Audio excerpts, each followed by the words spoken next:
Well, as we await U.S. President Donald Trump's tariff announcement coming later this afternoon, Canadians are asking themselves this morning, what should they consider buying before tariffs send prices soaring?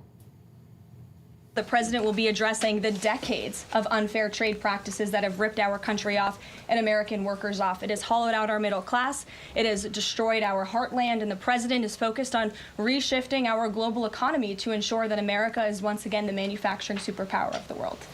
Well, that's White House Press Secretary Carolyn Leavitt outlining the president's tariff mission. Experts here are warning that the first price increases from tariffs could be felt immediately. For more on those tariff price hikes, how they could unfold, we're joined this morning by Andreas Schotter, professor of international business at Western University's Ivy Business School. Good morning and welcome.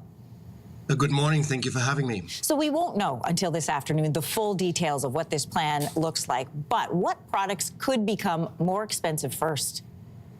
Yeah, what we're seeing already is, of course, the automotive sector. Cars are getting more expensive, and this also includes the used cars because that's a demand question. Immediately, we will see likely a rush to car dealerships today. Yesterday, there was an announcement that in March we have seen a record sales of cars on both sides of the border. We also will see increases in consumer electronics, in laptop computers, and so on, which have in partly already been raised. And then there are consumer products that are produced and processed in the United States, from dairy products, some poultry products, of course, liquor. We have already gone through this, even though the bourbon boycott doesn't really impact U.S. manufacturers because Canada is such a small number in terms of their overall global exports of bourbon. So it will go across the board, and that's a direct tariff effect. What is much more worrisome is the continuing slide in the Canadian dollar affected by these measures and the current trade war, which will put additional pressure on products. Let's talk about this from the Canadian perspective for a moment. The federal government says they are ready. Its tariff response will be geared towards having a smaller impact, is how they described it, on Canada than the U.S. But we know that any retaliatory tariffs are going to increase the cost of U.S. goods. So which products should Canadians buy right now, trying to get ahead of it? You outlined a few of them in terms of computers and electronics, but is there anything else we need to consider bumping up on our priority list?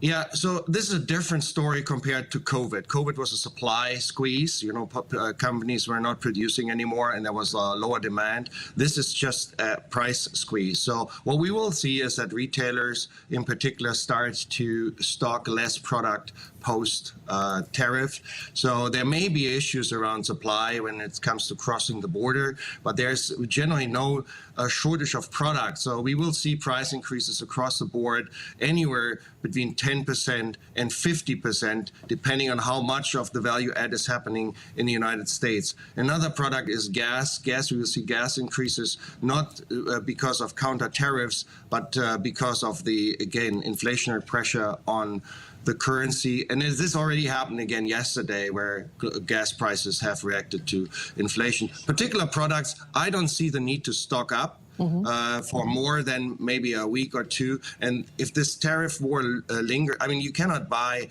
meat, for example, beef, for a year, right? You can pack it in your freezer, but to me, it doesn't make much sense at this point in time to save money. First of all, you need to free the cash to buy that. Secondly, you need to store it. I see that there will be potentially some cooling off of the amount of tariffs over time. We will see how the rest of the world reacts, because it's not just Canada, and how much pressure the Trump administration will receive from inside the United States. And this will affect prices. So different from COVID. And how soon could we feel those effects? So we don't need to stock up like COVID is. It's not because things are running out, but they are going to get more expensive. Do we have a timeline, or is there possible to estimate a timeline? So this is a tricky question, because it's, again, a supply and demand question. I believe that retailers will phase in price increases gradually on some products in order to make it easier for consumers.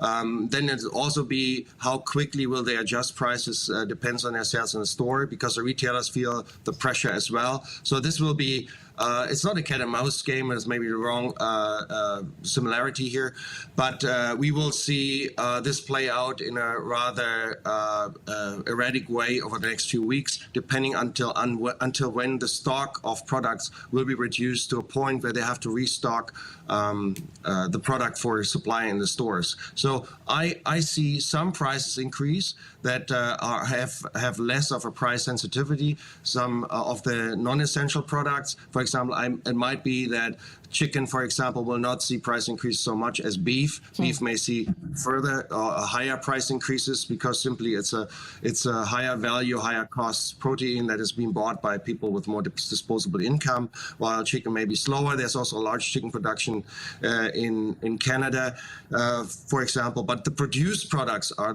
what concerns me, and Canada doesn't process food as much as it consumes, right? Especially during the winter months. Listen, you've said some stores might initially lower prices for products that they already have in their inventory. Why would that be the case?